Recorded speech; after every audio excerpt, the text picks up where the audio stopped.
We are back on Patriots 4th and 2, the official podcast of PatsFans.com. I'm Russ Goldman. Along with me is Steve Balestrieri. Derek Havens will be joining us hopefully soon on the show. He'll be jumping in. And we do have a very special guest, and it's Miguel Benzan, Pat's Cap on Twitter. And we have Miguel on. We're going to talk all kinds of things with Miguel. We are going to talk a little bit about Jimmy Garoppolo with him. I do want to mention that I would highly recommend listening to Miguel and Mike Diabate on the great Locked On Patriots show. I would highly recommend it. Mike does a great show, as we know. Steve's on there. Someone else is on there, too. I can't remember his name right now. But Murph is not going to like this. Yeah, probably not. But you know what? It's a great podcast, and you are excellent on it. I listened to it this morning. We're going to talk a little bit about that. Mike does an excellent job, and it kind of feeds into some of our Jimmy Garoppolo talk. But also, I want to get your thoughts, Miguel, on just in general what the Patriots have done in free agency. And you had a lot to say on his podcast, so I'm sure you'll have a lot to say about that. Before I go back to you, I want to go to my co-host, Mr. Balestrieri. How you doing? You ready for this, my friend? Oh, I'm always ready to do a football podcast, guys. And it's great to see Miguel on there. When he first popped on, I was like, wow, we got Richard Seymour. I know. I thought it was I just Richard want to Seymour. remind people, that he belongs in Canton. exactly. Oh, hands down. Exactly. And one reason I wore the jersey. Remember this pick? A lot of fans didn't like it. Rob Gorgeous didn't like it. No. Okay? Remember, look at the hat. Champions 6 times. Okay, folks, if you want to denigrate Bill Belichick over his drafting history over the 20 years, remember this pick. Remember how you felt about Richard Seymour's pick. It's a good point there, Miguel. Very good point. And we'll actually, in the second half of the show, we're going to be talking about the draft and what you guys want in the draft. We did something similar on a prior episode with free agency. I want to get thoughts on everyone. What do you want out of the NFL draft? I have a feeling I have an idea of one position you're probably going to want, probably quarterback, but we'll talk about that a little bit. All right, before I go over to Miguel, I got a very quick Russ's rant to go on, because we're going to be talking in a little bit about all the Jimmy Garoppolo talk, and it's been everywhere, and I mean everywhere. It's not just on social media. It's not just on the radio. It's on TV. It is everywhere. So I made a mistake yesterday. Let's just start here. I decided to call into a show as Russ from Walpole, and it was the Bertrand and Zolak show, or Zolak and Bertrand show, whichever way you want to call it. And they actually had two people that were filling in for them. It was Adam Jones and Christian Arcand. So they were talking about Jimmy Garoppolo. And I was actually coming off of doing another podcast, and I did not even really hear it, but I could see all the banners talking about Garoppolo, and there's been nonstop talk. So I called in and basically tried to tell these guys that I don't think this is possible, partially because of the salary cap ramifications on this. So the minute I said that, they didn't want to hear that. They said, oh, of course they can figure out the salary cap. It's not a big deal. They can figure it out. They can extend players. And I just basically said to them, it's not that easy. And then Christian Arcand got very angry and said, yes, it is. And the next thing I know, I was hung up. So it's okay. Again, as Miguel said to me offline, why do I listen? And he's right, Steve has been saying it for years. Why do I listen? But my response will be during the show, because we're going to be talking about all the Jimmy Garoppolo talk, which I think is pure crap. And I'm going to expose these guys for who they are, that, again, it's just a talk show. And I'm not just talking about them, all of the talk about it, because it really is pie in the sky. If you really think about the Jimmy Garoppolo situation, it's highly unlikely. Can it happen? Anything's possible, but it's very unlikely. And we're going to talk about why it's very unlikely. Okay, enough with Russ's rant. Miguel, over to you. Let me just follow up on your rant, Russ. I find it fascinating that they said it's easy to extend people without naming names. No names were named. Without naming names. So they probably didn't say, but what happens when you extend a player? Nope. You're pushing out future cap money to the future years. So to get to Patriots right now have about $12.6 million in cap space. if the Patriots were to trade for Jimmy G at this present moment, he has a cap number over $25 million. So the question is, how do you then create $13 million in cap space to take on that $25 million cap hit? That's right. They chose not to name names. Okay. To get to the 13 million with extending players, you're talking Gilmore, you're talking Hightower, you're talking Shaq Mason, you're talking Jonathan Jones. For a player, doing all those 4 players, I'll name the names. You're talking 4 players for a person, a quarterback who can't stay on the field. But it's not 13 million, is it? Because they still have to create enough cap space. That's right. A draft pick. Okay, yeah, it's not. And it's then not. they I'm still just have saying, to just to get him create. on. They Just to still get have him on the create. roster, because you could get. Right. Then you got to hope that he agrees to a pay cut after he gets on. Okay, and that's hoping that he does that. He has all the leverage to say, "You traded for me. Why should I take a pay cut?" Right. Okay. Right.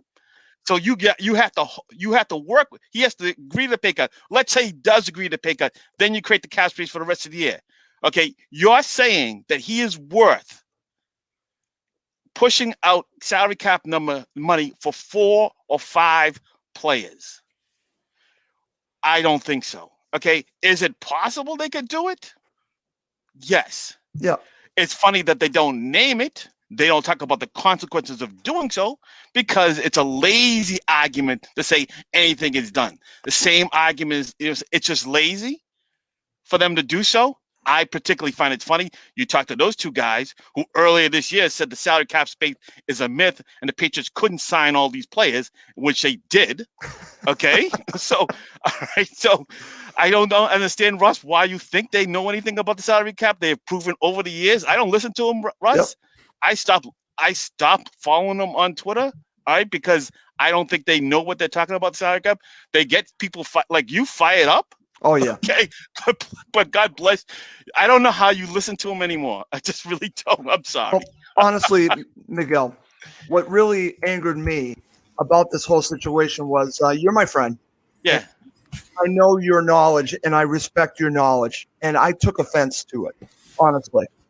But you know what? I fed into it. I listened to it and they got angry at me because I didn't fall into line with them. Because it's an easy argument, as you said on Locked On Patriots, the Patriots could trade players too. But again, these are significant players. Yeah. So, that to me, again, it's funny because when I dropped off, they started talking about what they thought I meant by this. Adam Jones said, well, I think Russ means this. But they cut me off. They didn't really even give me a chance to really explain. Oh, my God. And they were talking about Adam Jones thought I meant about potentially trading Gilmore or Hightower, or maybe both. You could make the cap space by trading those 2 players. The team got worse. Exactly, Miguel. Exactly, and that's why all the Jimmy Garoppolo talk is, I think, pie in the sky. Can it happen? It absolutely can happen, but it's, I think, highly unlikely. There'd be a lot of dominoes to fall. And again, this goes back to something that Steve said, and I want to bring Steve and Derek's back with us. Hey, Derek, how you doing? What's going on, guys? You missed a Russ's rant, but that's okay. How are you doing? I'm sure I'll live through it, but I'll listen back. All right, I'll listen back for the ride. I'm sure I heard it off the air before the show, or had to take the work call, but we're good. So we're good. Okay. Yeah. Excellent. No, I'm getting kind of annoyed with the Jimmy Garoppolo stuff too. I'm just gonna be honest. Okay, excellent. And but not for the salary cap reasons. I know I do think that there are obviously issues and hurdles there, but I let smarter people like Miguel tell me that. I just look at it just on paper and I just don't really understand. I understand that, the Patriots drafted him and, he showed a couple flashes when he was a young player. I mean, he's 30 now. He's had one healthy he's had one healthy season. He throws, statistically over the last couple seasons, he throws the most amount of short passes and the most interceptions, which is a really weird combination. And he's only had one season, where he played 16 games, where he made it to game 7. I don't know. I just look at it and say, at some point you look at Garoppolo and say he's serviceable when he can be on the field. And I'm sure he could win a couple of games here. He'd certainly be an upgrade over Cam for, a 1-game situation. but I just don't want to. I just don't look at him and say, this is a guy I want to commit real assets, giving up, bring him home. If he was that good, they wouldn't be getting rid of him. And That's right. Exactly. and if you're talking about locally, with Boston radio stations, if you're talking about nationally, whether it's CBS or ESPN or Fox Sports, whatever, everybody's like, oh, Jimmy Garoppolo to the Patriots. And I mean, it's an easy dot to connect, but I think it's gotten kind of lazy at this point because it's That's just my the point, same. Derek. I think it's very lazy. Yeah, And- it's just the same recycled narrative. It makes total sense if you're Bill Belichick. It doesn't make any sense if you're San Francisco. Yeah. Right. Because and Steve, you're go ahead with that. going to invest all this draft capital to move up into the draft to take the number 3 pick. And now you're going to take your starting quarterback, who's your bridge guy for 2021, and trade him away to New England. And you're going to take this young kid with a roster that a lot of analysts are saying can go right back to the Super Bowl again this year. And you're going to throw that young kid to the wolves.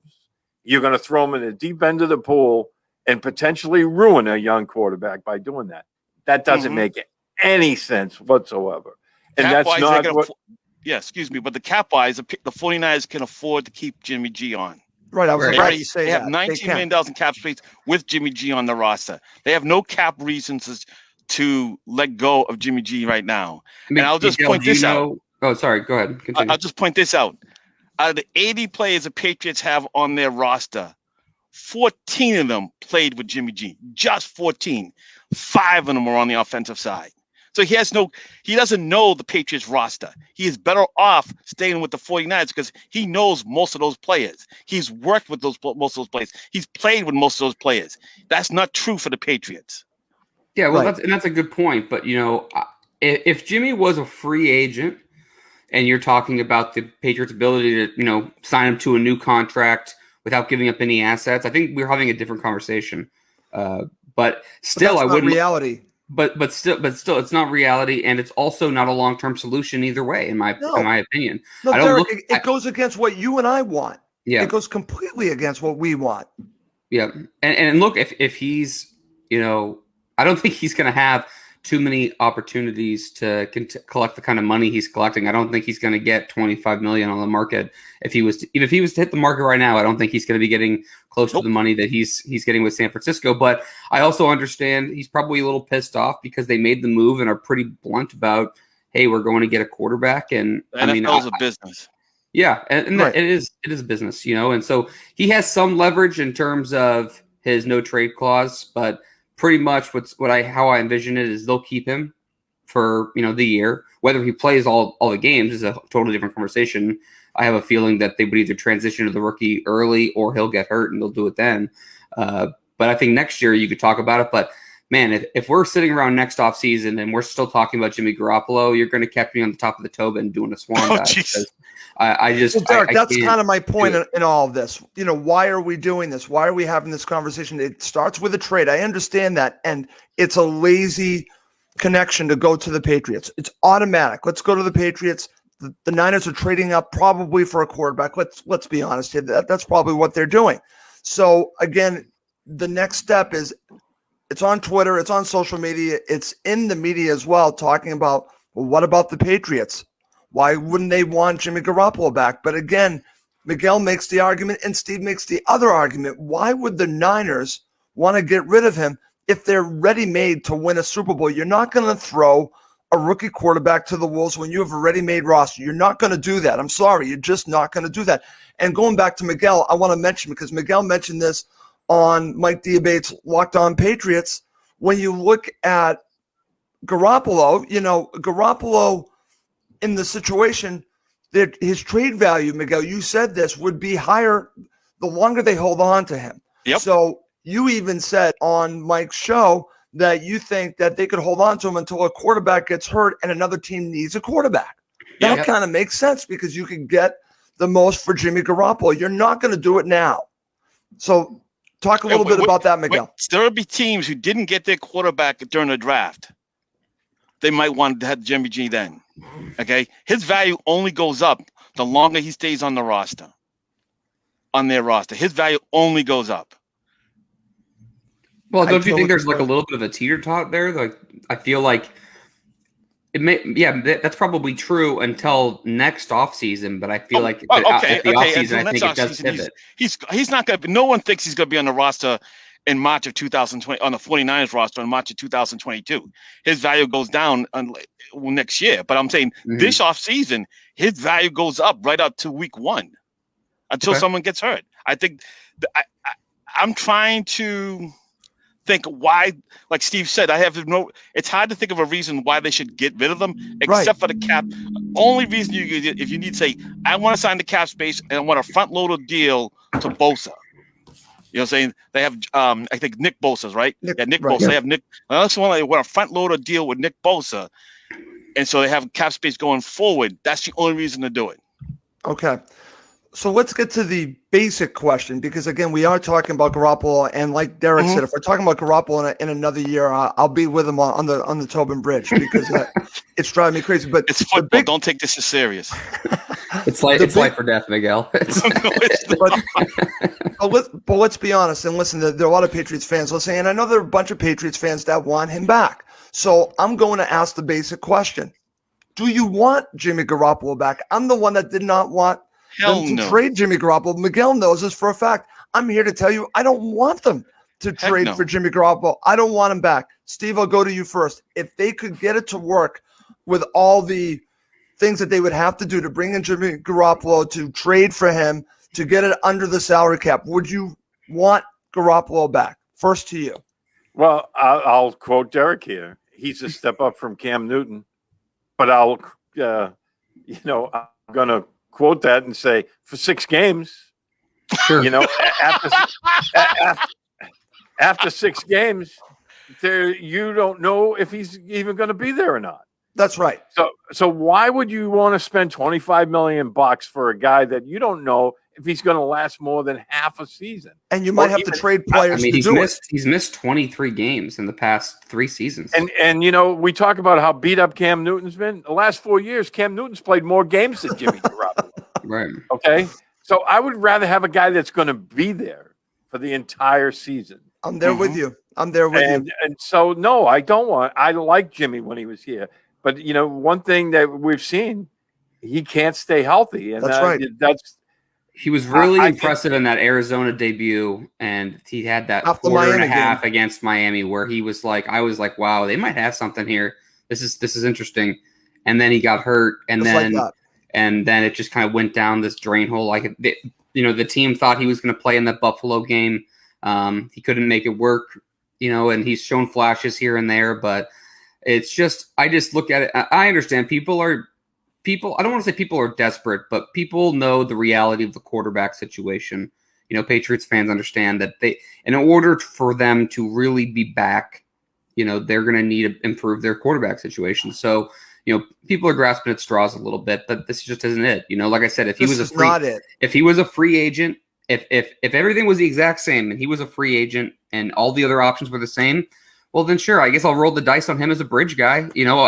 At least I know that he and Cam can battle it out in training camp, and we'll see what happens. But I know what I saw last year. I know the guys like Cam, but you can't just build your football team on guys liking someone.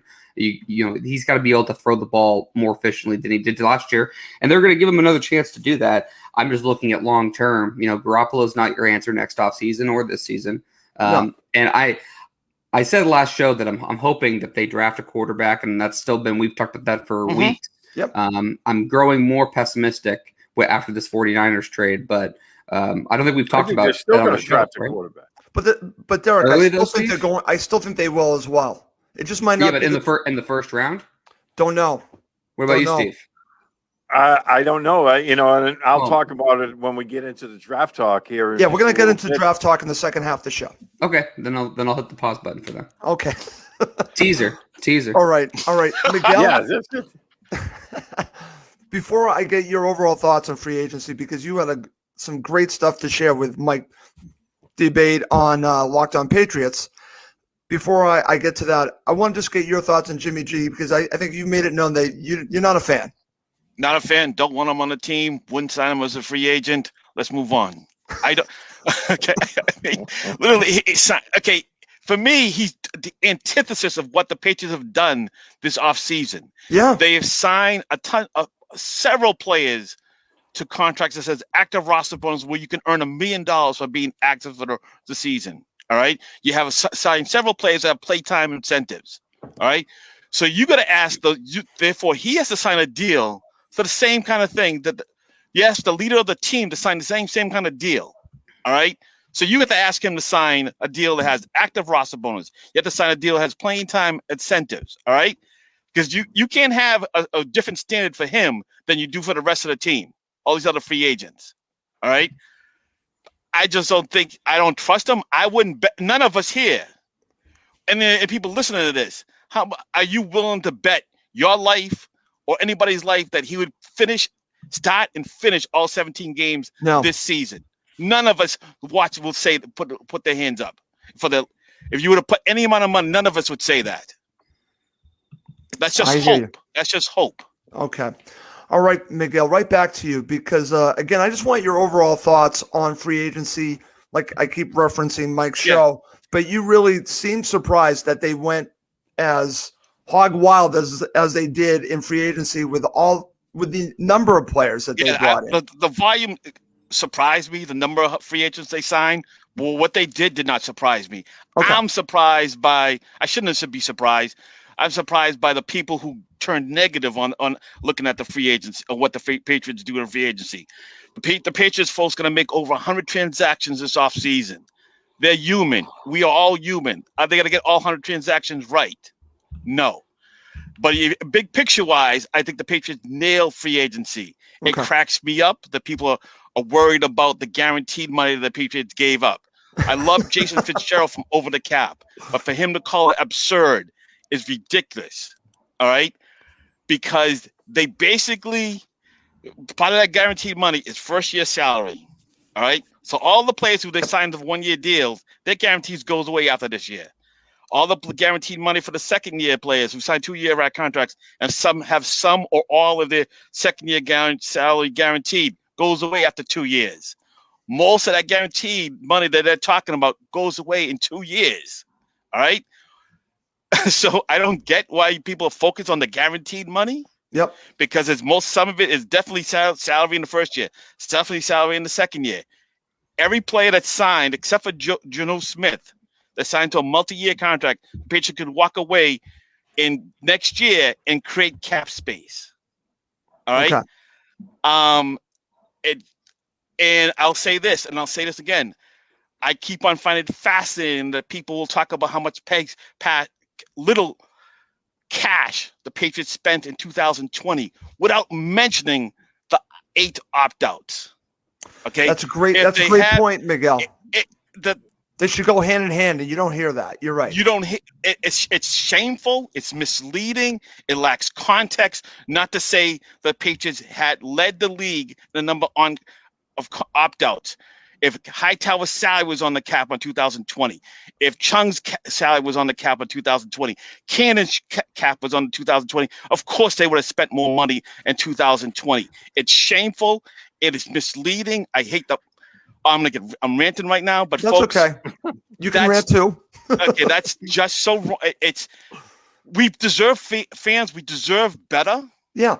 From the media, they want to push a negative narrative about the Patriots, and I'm just wearing this hat. 6-time champions. No, that's great stuff there, Miguel. And they want to push a negative narrative of one person, not the team. Fair enough, Steve. Fair enough. The same guy who was nice to them in press conferences. Oh my goodness gracious! No, Steve's right. Skin. It really starts with Belichick. It's all about Belichick. Some of the Boston media has thin skin, and I'm not going to name names, but I'll just say I know who they are. And so do I, Miguel. Great stuff. And guys, before we move on, because I do want to spend time talking about the draft, and Derek, just so you know, because I know you dropped in, the way we're going to do the draft, we're going to do it similar to what we did on a prior show. I'm going to ask you, who do you want? And I thought that would just open up all kinds of ways where we can talk about the draft. Just basically, who do you want in the draft? It could be 1, 2, 3, 4 or 5 players. Just who do you want? Who do you want the Patriots to draft? It could be first round, second round, beyond. You can take it whatever way you want. I want your thoughts on who you want the Patriots to draft. And we'll get to that in just a second. But before we do that, I just want to wrap up this Jimmy Garoppolo talk with just some comments from the Patriots fans. And I just want to share some just so you guys can see it. The issue with Jimmy G is he's injury prone. This is from Bob Bibbo. Bob, you're 100% right. That's kind of what we're talking about. Our friend Chris, no to Jimmy G. Not a shocker there. Thank you, Chris, for that. What's up, Chris Chris? is great. Chris is Did Claire send in a tight end post? If she did, block her. Claire, we love you, but I think it's time to come up with another topic besides tight ends. We love you. She's insatiable with the tight ends. It's like we got 2 good ones now. Just focus on them. All right. Okay, very good. All right, guys. Coming up next, we're going to talk about the draft and what Miguel, Steve, and Derek want the Patriots to do, what they would do if they were in charge of the NFL draft for the Patriots. Okay, guys, let's get to it. And Miguel, I'm sure you want to play a role here because I want to get your thoughts on the NFL draft as well. I'm going to start with Derek. Okay. And Derek, like we did this before, we had a lot of fun with this before. Who do you want? So, like I mentioned, you could take this whichever way you want to take it. You can name 3 players, 4 players, 5 players, whatever round you want. But I just thought it would just spark conversation. Who do you want? Who do you want the Patriots to target? I think you and I are in agreement that a quarterback is in the cards. We want it to be in the cards. Give me a name. Well, I think the first name that comes to mind of who I would like the Patriots draft would be Justin Fields. But I know that's going to drive Murph absolutely crazy if he's listening to this right now. And I mentioned him specifically, and I'm mentioning him specifically, and I'm starting to believe it's a lot of a big smoke screen. But from what you keep hearing over the past week to 10 days is where, obviously, where Lawrence and, Zach Wilson are going 1-2. And then it's like, okay, well, if Mac Jones does go 3 to the 49ers, well, it looks like Carolina might be really high on Trey Lance. So, and again, a lot of this could be a smokescreen. So if Justin Fields somehow falls down just a little bit, like he did in Todd McShay's recent mock draft, which I always find interesting because, those are informed opinions. So he's hearing some of the things that are going to be out there too. But if he does fall a little bit, I think that would be a great. This is someone who's well put together and is played against some really high competition. There are some questions about him, as there are about every single quarterback prospect in this draft. But I do think that obviously that would be a great scenario if you can come away with someone like that. But I'm starting to get a little pessimistic over quarterback in the first round just because of the supply and demand factor, and we can get into that in a different conversation. Yep. But as far as names go, I've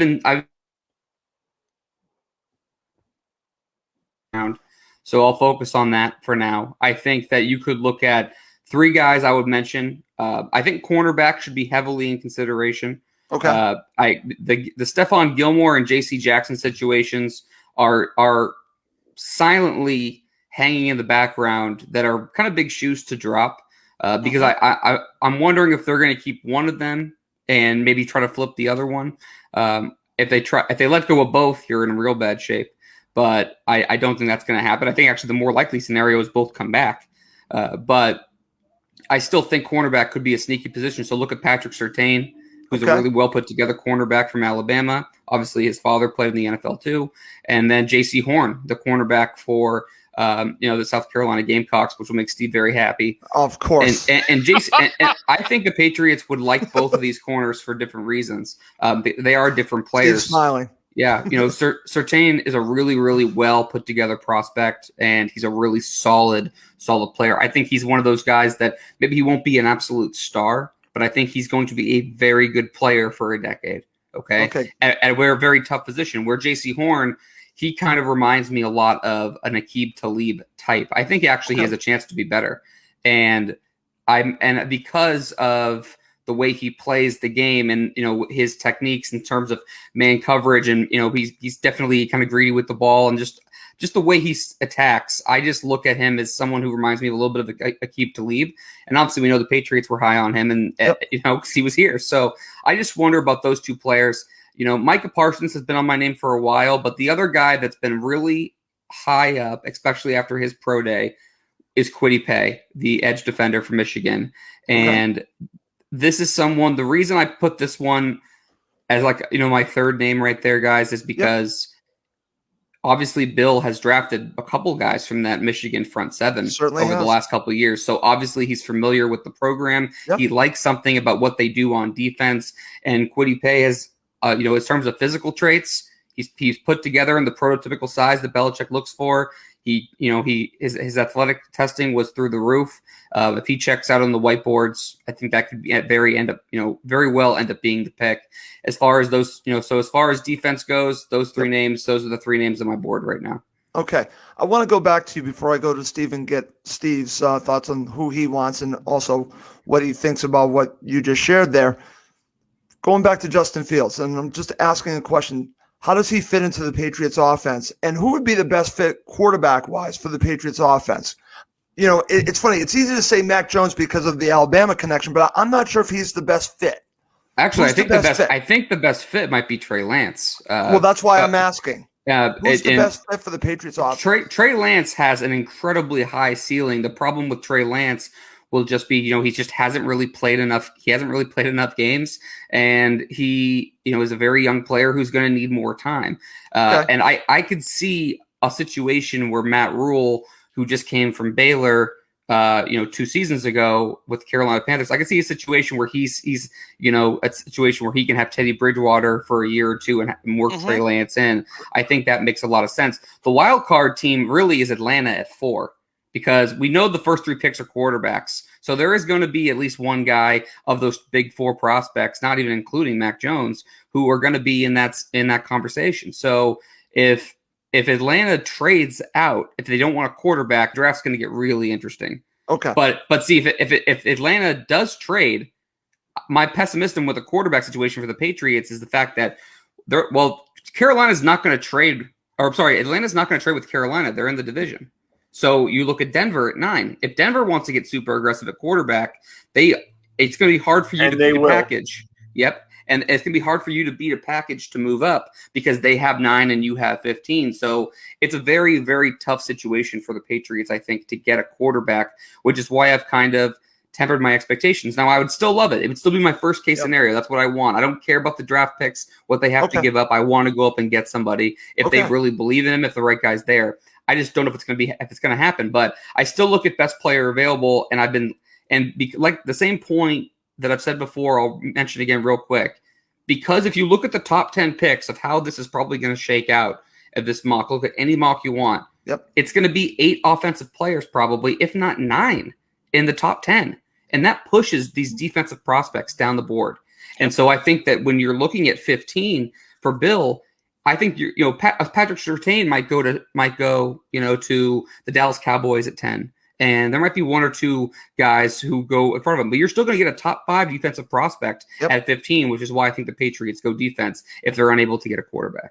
Okay, interesting stuff there, Steve. Over to you. I want to get your thoughts on what Derek shared before I get who do you want. Thoughts on what Derek just shared on who he wants. Yeah, and I agree with that. I think Trey Lance is the best fit for New England. But I'll share with you something that happened today. Pro Football Network has their own mock draft simulator with trades involved. Okay. So what I tried to do as picking for the Patriots, coming in at number 15, I tried to move up into the trade, with the trade to get the Patriots one of these quarterbacks. Hopefully, the guy I was looking for was Trey Lance. The cost of what it was prohibitive to the point where I wasn't going to do it. I mean, because the price of that was through the roof, and I can't see Bill Belichick doing that in actual real life either, because you're basically selling the store if you want to move up that far. So what happened in the mock draft that I was doing, I had to stay put at 15 because by 7, the top 5 quarterbacks were gone. Quarterbacks are all gone. Wow. And I think that's All Derek's of them fear. were gone. Okay, so now the top 5 are gone. There's no sense trading up any farther. So what Derek was talking about, and again, I agree with him. Cornerback to me is a situation. It's not necessarily a need in 2021. I think it's going to be a big need in 2022. So I took Caleb Farley, the big cornerback from Virginia Tech. I think he fits what the Patriots like. He's got the size. Watched him play, believe it or not. And he's really, really good. The only reason I didn't mention him, by the way, with the conversation with the O2 is because, he just had another back procedure. There are some medical red flags with him. But in terms of a pure talent standpoint, for people listening, he has the most talent of any of the cornerbacks in the draft. In terms of a pure talent standpoint. I think Surtain is the best. I really do. But he and J.C. Horn were already gone. Yeah. So at 15, I took a cornerback. Okay. Because I think that's where, you're preparing yourself for something down the road.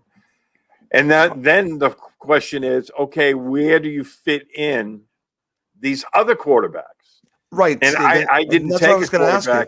I didn't take a quarterback in round 2 either. Really? I rolled the dice. And Derek, you're shaking your head on that. I wouldn't. If they don't take a quarterback in the first round, I'm not just taking a quarterback to take it. I would rather there's other needs on the team. I would rather just take a good player that's high on the board. Don't draft for need.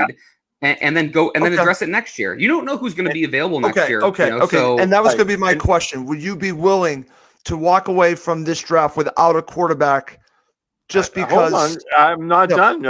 They're gonna get a quarterback, but again, in round 2, I don't see the value in taking a guy like Derek said just to take a quarterback in round 2. So I took an offensive tackle, big kid from Notre Dame. Okay. Because again, Trent Brown, Isaiah Wynn, both of those guys come up for contract next year. Yep. So now you're looking for best player available. The kid from Notre Dame, to me, I thought he's a first-round draft pick. To get him at 46, I thought was a steal. Now you're kind of rolling the dice because now you're getting into round 3. Yep. And again, I was considering trying to move up, but I said, well, let's end Pat. And I took a quarterback with number 96. Who was it? Kyle Trask. Okay. So now Kyle Trask to me isn't a slam dunk by any means. He has a lot of really good qualities, but he doesn't have any mobility. I think he throws a really, I think he's very accurate, but he doesn't have the strongest arm. He's not incredibly athletic. He's just limited athletically. He's limited with his arm. I think he's one of those guys that could hang in the league, Steve, for a long time. Like I think he probably deserves to be like a backup somewhere. In terms of a future starter, I just don't see it with him. But he does, like you said, he deserves to be probably on a roster. And he's going to be good enough for that. He's a Patriot type of personality because he's been an underdog. He wasn't even a starter in high school. I don't know if you guys knew that. He was the backup quarterback for his high school. The kid that's I'm trying to remember his name. I think it's LaSalle from University of Miami. Yep. He backed him up in high school. Wow.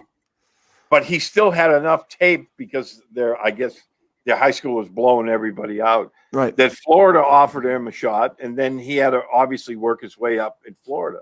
So he's been one of those kind of guys that's been, he has to prove himself everywhere he goes. So, and with the 3rd round pick, it's not like you absolutely have to hit on this for a quarterback. You give him the chance to sit behind Newton and see what he can bring to the table. And again, for every guy that gets drafted like a Russell Wilson or a Tom Brady even a Dak Prescott in the middle rounds, you still got those Ryan Mallets. So don't get me started on Ryan Mallett. Please don't. Please, I have nightmares of that guy. Again, at this point, I think at number 96 was a 3rd round pick. Trask, who threw. Do you think Trask could be Ryan Mallett? Because I want no piece of that.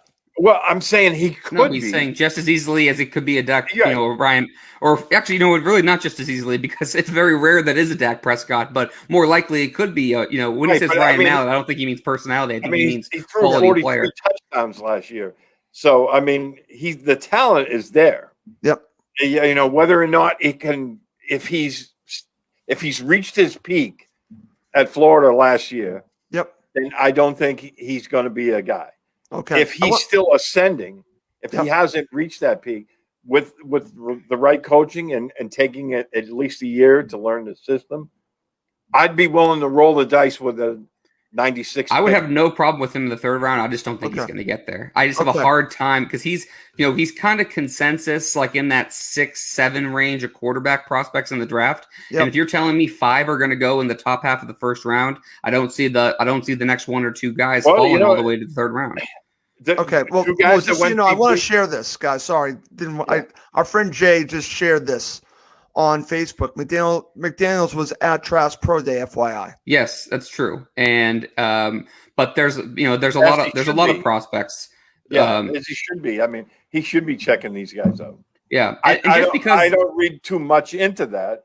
Okay, I think they're just doing their due diligence on these guys, right? Because they have to prepare themselves for the scenario that I was just talking about this morning. What happens if you can't or won't pay the price to move up to, like I said, for them to move from 15 into the top 8, 7? Yeah, and at the end of the day, they draft best player available anyway, which is why they do. And so I'm looking at a 15. I think people should be prepared for a lot of positions, whether that's cornerback, like we talked about, linebacker or edge defender. Offensive tackle, I do not think is off the board at all. I don't even think wide receiver is off the board, as crazy as it is, because really, there's this year's class of receivers is probably better than last year's, and last year's was good. And this is the third year in a row where you have a lot of good receivers. And if you're talking about Derek, I don't trust him. a Devonta Smith or a Jalen Waddle being there, coming out of an Alabama program that Bill is obviously grab ass with Nick Saban on the sidelines while Mac Jones overthrows every receiver by 5 yards. I think it's a possibility. I'm just telling you, Russ, I wouldn't rule it out. I don't think it's going to happen either. And again, if you're looking at the draft and the quarterbacks are gone and you still have your 15th pick, the opportunity to slide back to get some extra picks maybe in the second round. Yeah, that'll be there. But if a guy like Jalen Waddle is still on the board, I think you're hard pressed to say no. Especially because he's a kind of player that they could still use in this offense they don't have. He would add some speed and athleticism that they just don't have at the position. And the receiver room still needs to be upgraded more, in my opinion. But it's funny though you mentioned that, Steve, about trading back. I don't think that's out of the realm of possibilities either. I could see a scenario where they trade back from 15 into like the 26. I was going to say low 20s. So, okay, say that.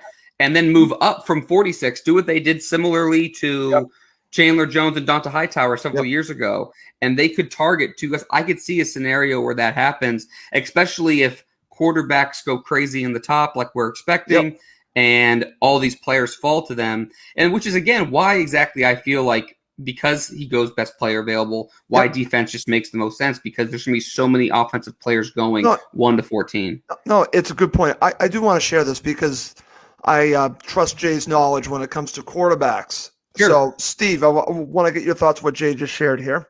Our friend Jay Flannelly. Trask is a Pats type guy outside of round 1 quarterbacks. Mond, Jay Newman, and F. Franks are options. Your thoughts on what Jay just shared here? Well, Mond is the most physically talented. Mond has a ton of talent. And he was at his pro day the other day, and his physical stature is just impressive. And he looks like a guy that he's another developmental prospect, but he just hasn't really put it together. Trask doesn't have the physical ability that Mond does, but Trask is more put together and Mond isn't. They're kind of like opposite prospects. But Trask is I do agree with you, Jay. I do think Kyle Trask is a kind of Patriots prospect that they could look at. And I'm not ruling out them taking him. I am. You just don't think he's going to be there. Yeah. I just don't think he's going to be that good as a pro. I think he's going to have. I could see him having a good career as kind of like a backup or journeyman. You think he's going to be a backup QB? I just don't think he's a starting quarterback. Okay. Steve, And- your and thoughts? Going to Mond. Yep. Yeah. I would like Russ. I watch all the ACC games. You do. And everybody sees the highlight film of Mond, and they're just wowed by his athleticism. Exactly. But for every 2 or 3 plays that just blow your socks off, he has 2 or 3 plays besides that you're like, what in the heck was he thinking about? And he's extremely inconsistent. And that's the one thing, he makes some bad decisions on the field. And like Derek said, he hasn't put it all together. The consistency for him isn't there. And I'd be really leery about taking him. Which is why, speaking of what you just said, if you talk about Stanford quarterback, David Mills is a name you hear a lot too. You'll hear a lot of, if you're not talking about the top prospect quarterbacks, other names you could hear being like Patriots type guys. David Mills is one of those guys, and he checks a lot of the boxes they look for. But one thing that about Mills is he makes a lot of bad decisions, and even if they don't lead to interceptions. And so I just look at he just didn't have enough experience. I mean, well, it's funny because we talk about what the Patriots look for, and I'm going to try to find it. I'll have to look through my Twitter timeline. Okay. But Daniel Jeremiah had tweeted this out. I think this was last offseason. Do you remember this? Where he was talking about what Bill looks for in quarterback prospects, and he had a whole breakdown of it. I'm going to try to find it. It's a 4-year starter, a 4-year college player. Yep. Yeah, multiple year starter. Yep. They like the team captain. 60% completion rate, 2-to-1 touchdown to interception ratio. I always write that down every. And they look at guys that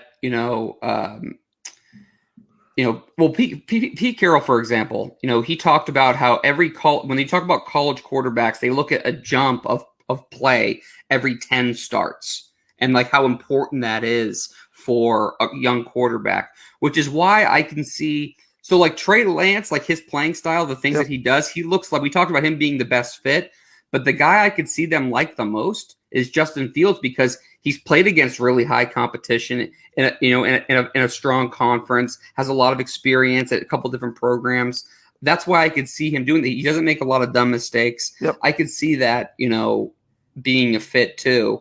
But again, it's hard to know. Very athletic. And I do think that they would like an athletic quarterback just for what, I think they like the idea of what Cam can bring them. But obviously Cam is just kind of a beat up version of his, of his younger self.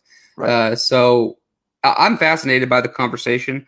I am kind of getting anxious though, guys. I'm really, as much as I love the draft, I'm really getting anxious and being like, all right, I just want to see what happens because it is a big piece from a Patriots perspective. Eric.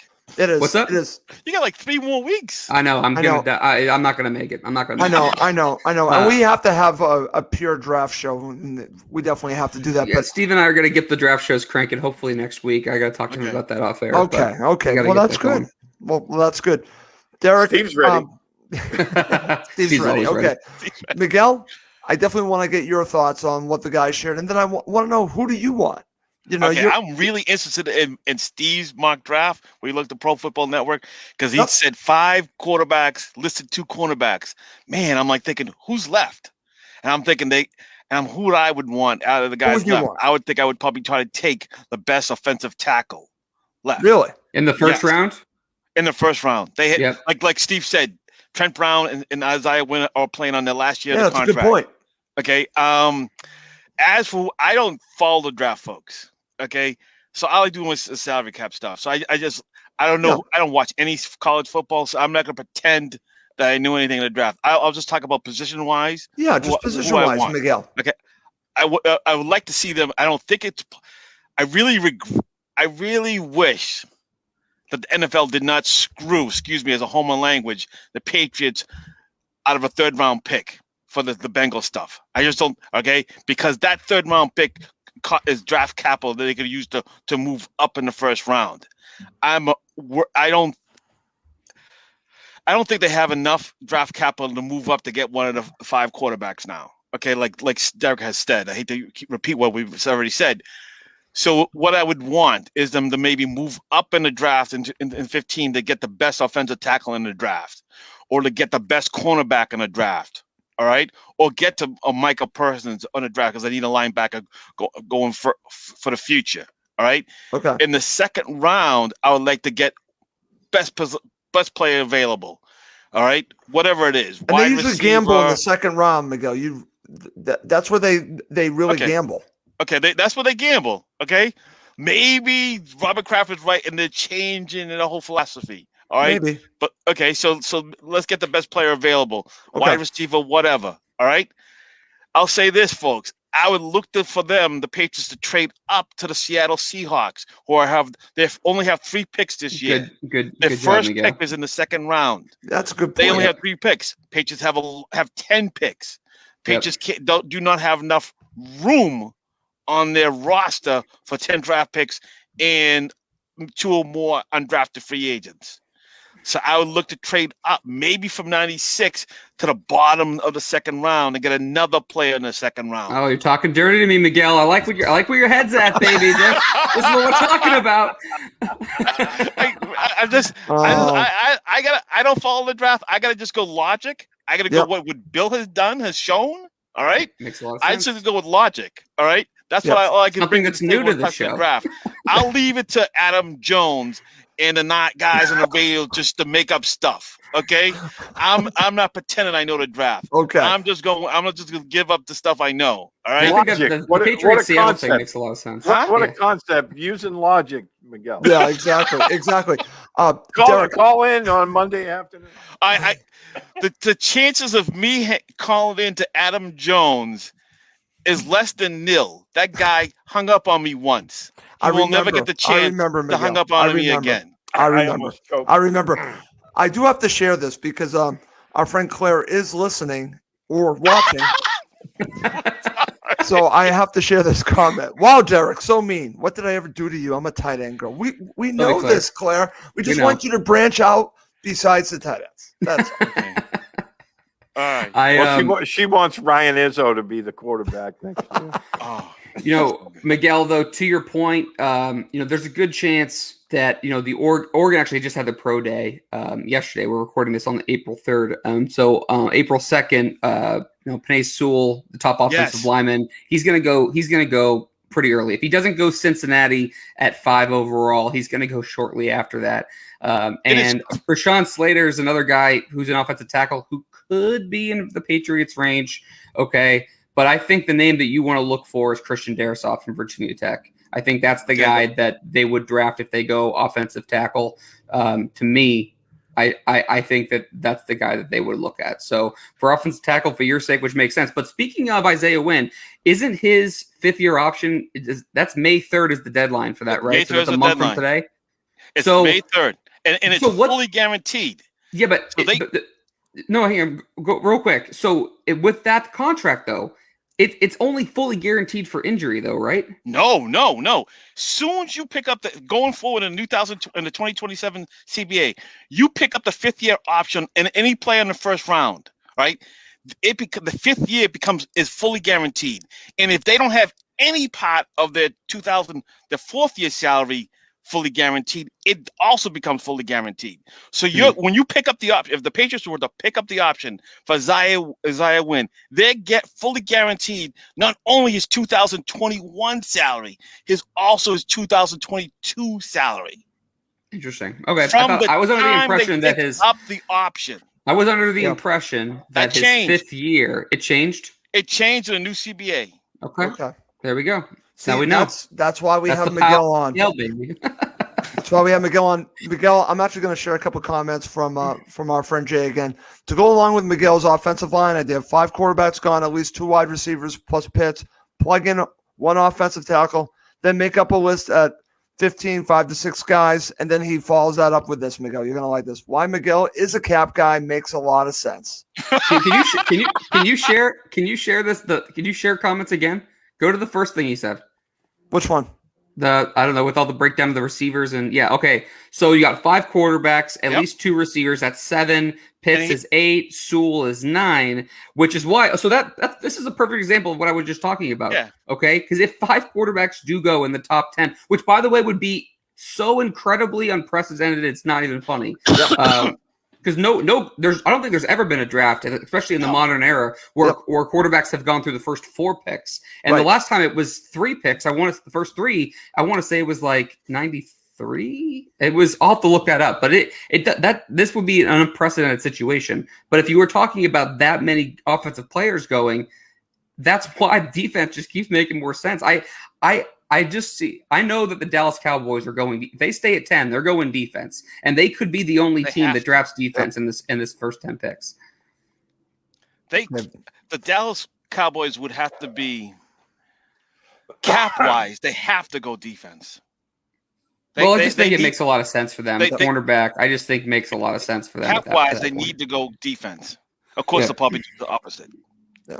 And I think I'm hoping they take Caleb Farley, because if the Patriots do cornerback, I would much rather go Patrick Surtain, even though I think Farley has a lot of physical, great gifts. I think Patrick Surtain is the best put together cornerback. So if the Patriots go cornerback, I could see that happening. Okay.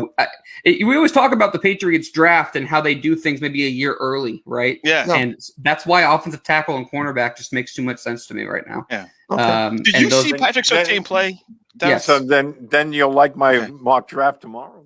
Oh, there we go. Oh, okay. Well, you're gonna have to check out Steve's mock draft. I do want to share this, guys. It's funny how we're now seeing players whose parents played in the NFL. I know, it's crazy. I want to share this because I feel bad for our friend Claire here. Claire, we're gonna get you back on the show. We love you, Claire. We love you, Claire. Remember, it was Derek. It was not on me. It's always my fault. It is. We're gonna get you back on the show. We know you do more than that. Okay. I know. We definitely know that. We're just having some fun. I will share this comment. I want to get Steve's thoughts on this. I would laugh so loud. Is there any chance, Steve, that the Jets don't pick a quarterback at 2? Well, I mean, there's always a chance, but we heard from Jets beat writers. I can't remember which guy said it. They said they're already making it known that they're going to trade Sam Darnold, and that Darnold will go for less than a first rounder. Yeah. I would jump on that so fast if I was the Patriots, if it was allowed. Obviously, it's not going to be. I know it's not going to be, but I would do it. I would do that in a heartbeat, a second rounder for Darnold. The Jets aren't going to do it, but the Jets aren't going to do it with the Patriots. I understand that. I was just saying that would be a great scenario. Yeah, I agree with you, Derek. I like Sam Darnold. I would laugh I think if I'm the Bears, that's who I probably go after. Yeah. Right. The only issue with Darnold, the Jets saddled him with a terrible team around him. Oh, absolutely. But because of that, and because of some injuries, you really don't know what you have with him yet. I mean, you don't know if he's going to be the guy or he's going to be a bust. And he's only 23 years old. He's gotten a really crappy hand dealt. The question is, do you pick up his option? You trade for him, then you have to pick up his option. I'd still pick up the option. I'd still roll. Fully guaranteed. I mean, if you're going to give up an asset for him, if a team gives up an asset for him to trade for him, Miguel, they obviously believe in him enough to at least give him a chance for 2 seasons, right? So that's a lot of money for a guy you're taking a chance on. I know, but I'm saying in this scenario, if a team trades for him, they obviously believe in him enough to trade for him. So it's like, then the option becomes a no-brainer. But oh my gosh. I mean, I look at it and say, like you said, for as far as the Jets, if they don't take a quarterback at 2, they could get an absolute haul and pull a ton of good players and really build up around Darnold. I just think that they've already made the mind. And I think Joe Douglas, who I don't think is a bad GM, but I think in his mind, if he trades picks and keeps Darnold, it hurts him. It hurts him. The chances that he gets hurt by that are pretty strong. Whereas if he starts the clock over again by drafting a Zach Wilson, it extends more time for him to do his job and kind of put better players around him. So I think they're going to go Wilson at 2. I think it's pretty much a done deal. I think cap. Just looking at the cap and what they've done, how they structured the free agent contracts, tells me they're picking a rookie quarterback. They have front loaded their deals for this year. So they wanted to take advantage, maybe able to sign players going forward while their rookie they have a player on a cheap rookie deal. Cap wise, they're telling me they're picking Wilson at 2. Yeah, and I think for the Jets, I think you could see Darnold go to Carolina. I think would make sense. Denver would make sense. We just talked about the Bears. Yep. I don't know if Pittsburgh would make a move where they could maybe have Darnold come in next year after Ben. I would throw that out there too. But I think those are some potential landing spots. Okay. Good stuff, guys. Great show. I do want to wrap this up. Before we go, I want to mention a couple things. As I mentioned at the beginning of the show, please do check out Mike Debate's great podcast, Locked On Patriots. I said it wrong the last time. That was a good Goldman, but I said it right this time. What's up, and Miguel's Mike? on it. Yep. Steve's on it regularly. Our friend Murph's on it. Tuesday. Yes, Murph, I said you're on Locked On Patriots. And also, One Patriot Place with Steve is Steve and Murph. Check them out as well.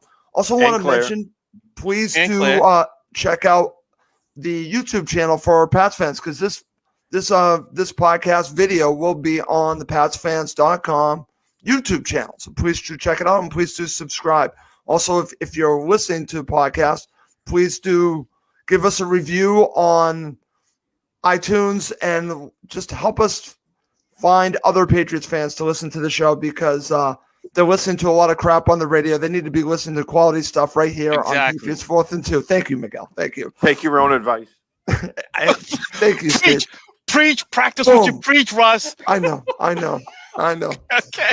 All right. But listen, we are going to wrap up this episode. I want to thank Miguel for joining us, but let's wrap it up. For Steve Balestrieri, Derek Havens, and our special guest, Miguel Benzan, I'm Russ Goldman. Thank you as always for watching and listening to Patriots 4th and 2, the official podcast of PatsFans.com.